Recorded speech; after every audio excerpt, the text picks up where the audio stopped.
মুখ্যমন্ত্ৰী যেটো উন্নত পকীপথ নিৰ্মাণ আঁচনি RIDF নাবাৰ্ডৰ লোনেদি 5 কোটি টকা ইয়াত মঞ্জুৰি দিয়া হৈছে আৰু প্ৰায় 3.5 কিলোমিটাৰ ৰাস্তা নিৰ্মাণ হ'ব। এইটো খুব ভাল কথা, কাৰণ ইয়াত দীৰ্ঘদিনীয়া এটা দাবী আছিল আৰু দাবীটো পূৰণ কৰিবলৈ পাই নিজেই মই সুখী হৈছোঁ। কিন্তু মই হালবাৰীৰ পৰা ৰূপহী হৈ পেলাই ইয়ালৈকে আহিছোঁ। তো ইয়াৰ পৰা ৰূপহীলৈ যোৱা ৰাস্তা এতিয়াও ইমান ভাল নহয়, যদিও এইটো অন্য এটা সমষ্টিত পৰে আৰু এই সমষ্টিৰ বিধায়কৰ লগত আলোচনা কৰি পেলাই কৰিব লাগিব।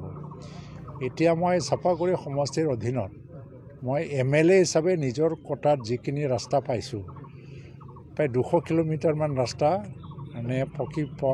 পকা ৰাস্তা, ক'তবা আমি নৱীকৰণ কৰিছোঁ, ক'তবা ৱাইডেনিং যিটো বহল কৰা হৈছে, 200 কিলোমিটাৰমান ৰাস্তা নিৰ্মাণ কৰা হ'ল। ইয়াৰ বাহিৰেও বৰমাৰ পৰা নিকাচিলৈকে যিটো আছামমালা ৰাস্তা 22 কিলোমিটাৰ, এইটো অলপ বেলেগ। এইটো বহলীকৰণ আৰু 2 লেন ৰাস্তা হ'ব, এইটো হৈ আছে।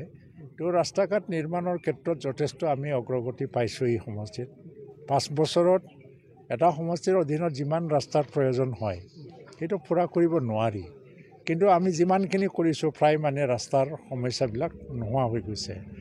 কিন্তু তথাপিও আৰু কেইটামান ৰাস্তা ধৰিব লগা আছে।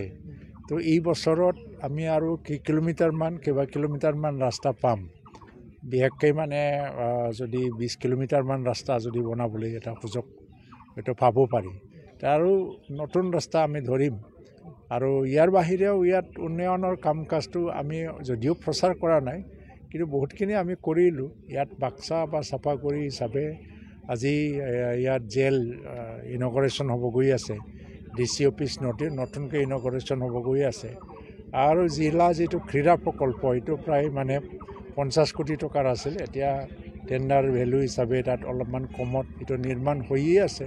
আৰু ইয়াৰ বাহিৰেও অন্য দিশত যেনেকৈ হায়াৰ ছেকেণ্ডাৰী স্কুলবিলাকত 7 কোটি টকা গৈছে, চিমলাৰ যিটো higher secondary, Atiabari higher secondary, Mushalpur higher secondary, আৰু বৰমাৰ যিটো বৰমা হায়াৰ ছেকেণ্ডাৰী, মেৰখচি হায়াৰ ছেকেণ্ডাৰী, তাত 7 কোটি টকাকৈ নিদাৰ পৰা অসম চৰকাৰৰ পৰা আমি মঞ্জুৰি পাইছোঁ এইবিলাক নতুন বিল্ডিং বনাবৰ কাৰণে।